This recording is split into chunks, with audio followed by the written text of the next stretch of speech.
Политичкиот прогон над народената и криминална власт кулминира. Откако не успеа преку разни притисоци, закани и уцени да ја скршат партијата и актуелното раководство, сега почнаа уште пожестоко да ги злоупотребуваат институциите да се обидат да го попречат ВМРО-ДПМН во своето работење.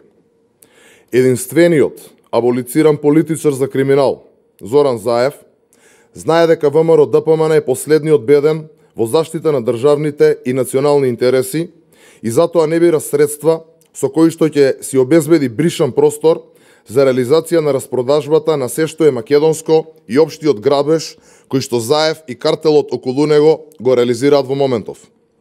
Затоа Заев одлучи да го направи последниот чекор и да го впрегне неговиот последен адут. Партиското специјално јавно обвинителство и клиентелистички расположени од суд и да го замрзне имотот на ВМРО-ДПМН. Партиското, непрофесионално и селективно специјално јавно обвинителство, еден месец после референдумскиот дебакал на Заев и СДСМ, побара да биде замрзнат целокупниот имот на партијата, а судиите Весна Димишкова и Седат Реджепагиќ без никаква основа веднаш скокнаа да помогнат и да донесат позитивна одлука по барањето на СЈО. За прв пат во историјата на Република Македонија, но и за прв пат на европско тло, се бара замрзнување на имот на политичка партија која што е во опозиција. Ова е демократијата и демократските принципи за кои што се залагаат Заев и СДСМ. Принципи со кои што од народената власт се обидува да го умртви секое поинакво размислување и да забрани секакво политичко делување кое се разликува и кое не се согласува со антидржавните политики на Заев и СДСМ. Ќе повторам, вакво нешто не се случувало, нити се случува во Европа кон која се стремиме. Барањето на СЈО и одлуката на судиите Димишкова и Реджепагиќ се целосно неосновани и без никаква правна аргументација.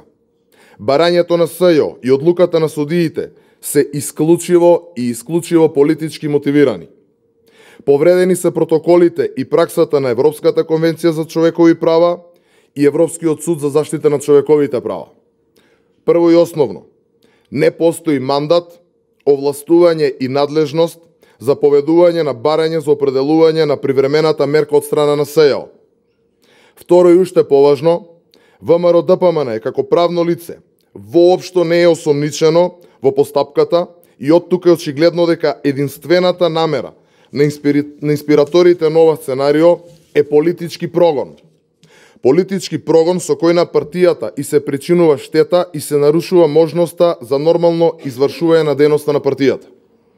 Ќе повторам, сето ова се случува во време кога Заев сака да ја погази јасно изразената волја на граѓаните на референдумот одржан на 30 септември и на помалку од 6 месеци пред одржувањето на изборите за претседател на Република Македонија.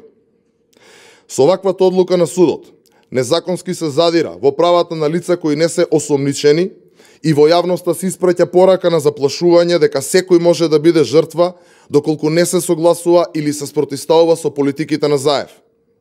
Понатаму, во рамки на барањето и на одлуката не е приложен ниту еден доказ, потенцирам, ниту еден доказ со кој може да се излече било каква корелација со изречената мерка.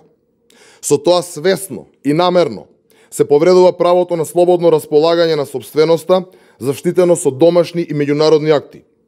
Индикативно во целиот овој атак врз ВМРО-ДПМН е тоа што по вакво барање апелацијскиот суд Скопје веќе има одлучувано и тогаш го има отфрлено истото барање.